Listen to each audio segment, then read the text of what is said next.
again for Polymer Clay TV. And today I have a super fun project because we're getting very close to summer. Summer, I think it starts the same day as Father's Day. So it's coming up here. We're in the month of June. And so, you know, with summer you go to the beach. That's the most fun thing to do. I love the beach. And so I was inspired to create this project. And let me just give you an idea of where we're going with it. I drew out this little arrow, and I thought, well, how cute would that be to make a little plaque that points to the beach, and use a variety of molds and the extruder, and come up with something really cute. So that's what we're going to do. I have not made this project yet, but I made components of it that we're going to use, and as we go along, I'll show you how they were made. So what I'm starting with are 3 different molds. There's the mermaid mold, which also has a couple dolphins. There's a flip-flop mold, and there is a shell mold with a nice variety of shells. And I'm using the extruder, which you see me use in a different show. And then there's this bag, and we actually have a kit going out, and it comes in this really cute little fish bag that opens up that you can take to the market if you're going to the farmer's market or whatever. It's really cute. It just folds up and then fits right back into the little fish. So that was really cute, I thought. So, okay, so I've got a couple bars of clay here, and I'm using turquoise, and I'm using the gold color, and then I've got the Brilliance Dewdrop ink. Now, originally, what I did is I used the pearl clay, and the clay comes in the pearl color, and what I did was I made my little shells, and all I did was mold this mold, and I molded each of them to get a variety of shells. So I'm not going to show you that. I've showed you a million times how to mold. You know how to do that, and if not, check our previous videos because there's molds in almost every one of them. So there's that one, and the flip-flop. So I've molded all the pieces. They're ready to go. We're not going to go there and mold them all over again, but we're going to use those. Okay, so then I also took half a bar of the gold and a half a bar of the turquoise. And this gold is a lot harder than this turquoise because it's older.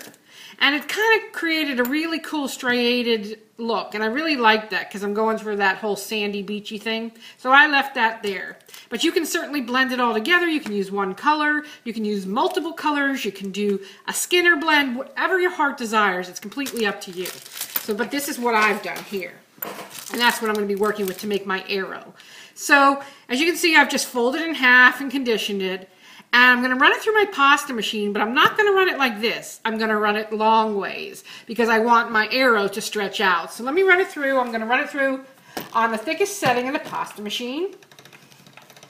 And hopefully it's conditioned enough to give me enough of a piece to work with. And I think that's good. My arrow is probably going to be about 8 or 9 inches long. Let's see. Yep, I'm good. This is 9 inches right here. So, let me cut off the jagged edges. And this is the #1 setting on my pasta machine. Now, let me just tell you one thing. When I was at the craft store, they had a wooden arrow there that they were selling that was unfinished, and you can do whatever you want. And actually, that's when I saw that, that inspired me to do this. So you don't have to actually make your own arrow. You could buy a wooden one. They're a lot bigger than this, obviously.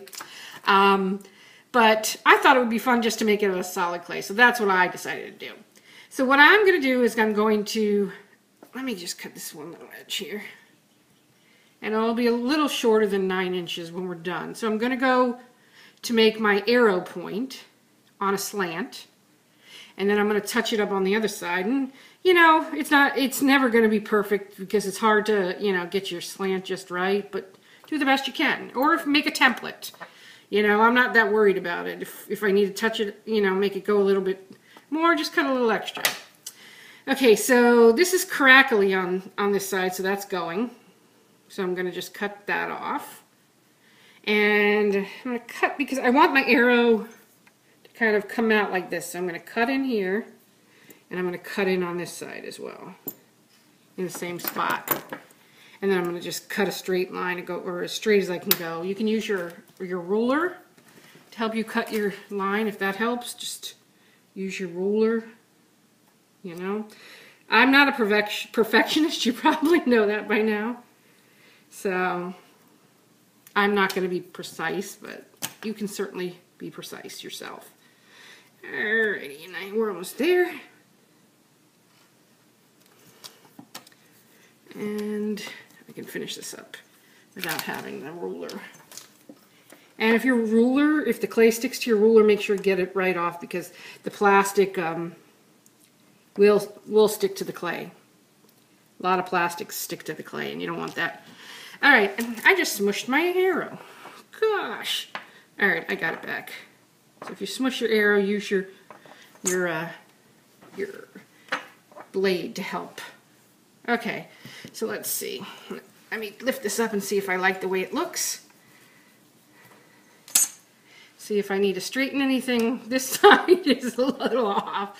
I think I'm going to come in a little here with this and cut it off. And this is a little wider on this side. So you're going to have, if you're not using a template, you're probably going to have to just kind of eyeball it to get it so that it looks like it's in proportion and looks right and not goofy like mine's looking at the moment. But take your time with it. There's no rush, you know. Well, for me there is, because I'm on camera, but for you there's not. So there you have it. How cute is that? It's just an arrow. It took me probably less than 5 minutes to make. And now I'm going to decorate my arrow, but first I want to think about hanging it. Okay, so I need to place my holes. And you know, I just want to kind of figure it out, because you have to figure out your design as you go. I mean, obviously you can plan it and write it out, but I'm not, like I said, a big planner. So I'm going to put a hole there, and probably about here is good. And I think that would hang nice. And so I want to flip it over and twist it back on through, and then I'll have my 2 holes ready to go so I can hang it after the fact. So there you have that. So now you've got your basic placement of, so you know where you can put your flip-flops and your shells. Now my flip-flops here are a little big for this, and so that's probably not going to work that way. So I'm thinking maybe we're going to have to hang them. So maybe we do it like this. There's probably only enough room for 3, so maybe I'll do, I think I'm going to go with 2 blues and 1 fuchsia. And all I did was mold these and add a little gold ink to them, so if you're wondering. So then we'll need some holes coming here, you know, kind of line them up. And see where you think they look good. And then you want to place your holes there as well. And then we can hang those later. So I'm just showing you, you'll see, and you're going to have to place a hole in your flip-flop as well. So you just do that the same way, because that's how we're going to connect them. Okay. And so the flip-flops, basically after you've got them ready to go, they can be baked. They're at the stage where they're ready to be baked. After you mold them, add whatever ink or any kind of embellishing you want to them, you can bake them. And I bake them at whatever the manufacturer package says, which is usually around 275, for about 20 to 30 minutes. So these are pretty much ready, so we're going to set these aside for now, because we're not going to use those until they're baked to hang. And I don't know if we'll get to it this particular show, but I will definitely come back and show you. So I've added the fuchsia color into my extruder, okay? And I've used just a big round disc. That's what I wanted, because I was wanting to make words that would show up, and I didn't know how big my arrow was going to be, and I think this is going to be too big. So let me change this out. Now that I'm thinking about it, I think this hole is going to be too big, so let me go smaller with it. Here's a nice size, probably. And this is just a little bit smaller round. And so I'm putting it in the end of my extruder. My clay is already loaded in there, and I'm using fuchsia. And I rolled it into a log, and then I just stuck it in. And so let me tighten this. And so now I'm going to just start extruding. And this is going to be used to spell out the word beach, and for any embellishments I want. Now, I think I showed you on the last episode I did with the extruder that you can change out your your little disc too midway. So if you don't want to, if you don't want to use the same disc, you can change that out. So which is nice. So let me just extrude enough to get the word beach. I think that's probably going to be good. And then I'm going to just take my extruded piece and spell out the word beach. Now, actually, I'm going to do it right on here so I know that the size I'm getting is correct. And it's going to be upside down to you because that's really the only way I think I can work without screwing it up. Okay. I like to work with smaller pieces. So I'm going to cut a little off. And I'm going to, let's see how big it's got to be. Probably around this. This is about maybe a little more than an inch. And I'm going to create the letter just by manipulating. I'm going to use my blade. Come on. Now you could use a mold, of course. It's totally and completely up to you. But I wanted a more kind of rustic handmade feel to this, and if I used a mold, then I wouldn't achieve that. And so that's what I was going for. But it's a matter of preference and what you like, and what you want, and that's what it's all about. All right, so I've got a bee going here, and I just need to manipulate it a little to make it look good and kind of smooth out. I'll come back and probably smooth out. Right now I'm more concerned with getting the letters laid out. So now I'm going to work on an E. And you want to try to make it around the same size as the other one so you can kind of line that up. Try not to cut into your B like I just did. As you all know, I'm a bull in a china shop and I always kind of do stuff like that. So, alright, so there's the one of the E little things. Now, there are other extruder discs that obviously there's 20 of them that you could use to get a different shape. So you would get obviously an entirely different look if you did use those. So, that's the thing. Play around with it and see which ones you like. And there I've got my E going. And you could embellish your letters and anything. The sky is the limit. Okay, and I might actually spread these out a little more once I get it done. Right now I'm just kind of going for the size here because I think I'm ending up in this one little area and I don't want that. So with the A, I'm kind of just going to pinch the top of it. Oops, come back, E. And then I got to just add a little. Actually going to spread it out now so I don't have to keep moving them. Sorry guys. You get the hint. And I have 2 more letters to go. I think that'll work. Come off, Clay. So yeah, so just, you're going to have to play with it. That's just the way it's going to be. And so here's my A. And let's get a little thing that comes across on an A. And stick that in there. Okay, and I need a C. C's the easiest letter to do, which is nice. And so I'm going to cut that there. Oh, helps if I use the right end of the blade. There you go. Straighten it out a little. And then an H. So it's fairly easy to do it, with the extruder and give it that kind of like handmade feel, and rather than if you don't want to use a mold, which, there's nothing wrong with using a mold. It's just you're going to get a different look, and that's the whole thing. You want to see and experiment what you like, and nothing's set in stone, so you can play around with it. That's the awesome thing of working with polymer clay.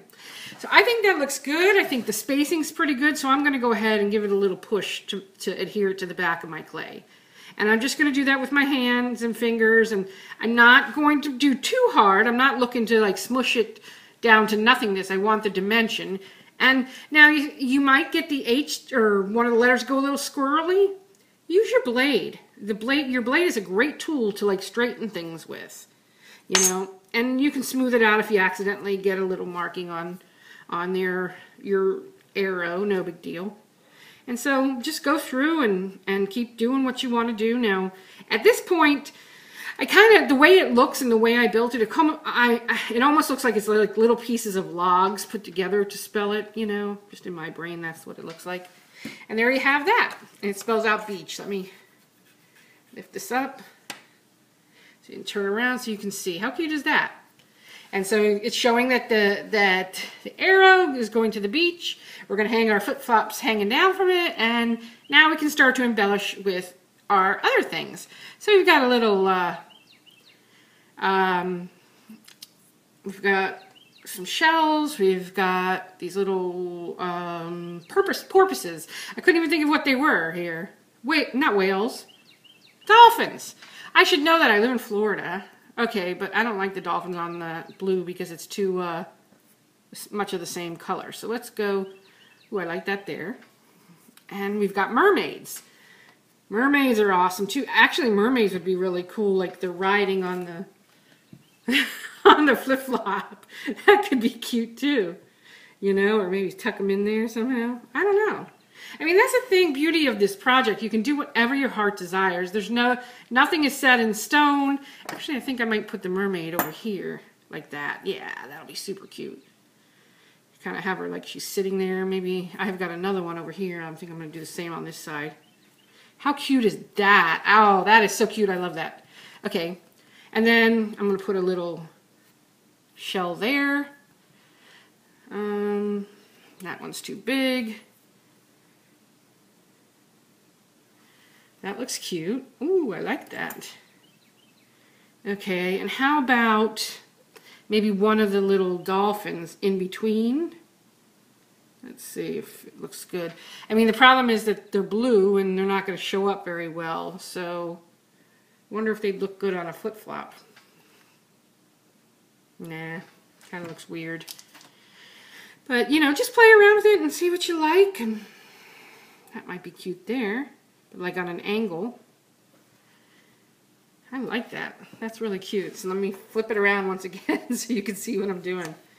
And you're getting the gist. And really, that's what it's all about. It's just playing with it and having fun with it and moving things around, seeing what you like. You know, it's all a matter of your own personal taste. And, you know, the sky's the limit. So I'm not going to show you putting it all together today. I will put it together and add that to the blog because I don't want the video to be, you know, 45 minutes. So you have the gist. Play around with it. We have this kit that is the flip-flop, the mermaid, the shells, and the market bag that it all goes inside. And you can check that out in our shop at polymerclaytv.com. And the Polymer Clay Adventure Retreat is still going on, and you can still join all year long, and you can check that out at polymerclayadventure.com. And also we have the extruders in the shop if you don't have one of those. And I think that's it for today. So have fun creating your little beach little hanging, and I will make sure to add some pictures to the blog and show you the finished piece. So make sure to come on over to polymerclaytv.com to see that. Alrighty, I'll see you next time. Thanks for joining me.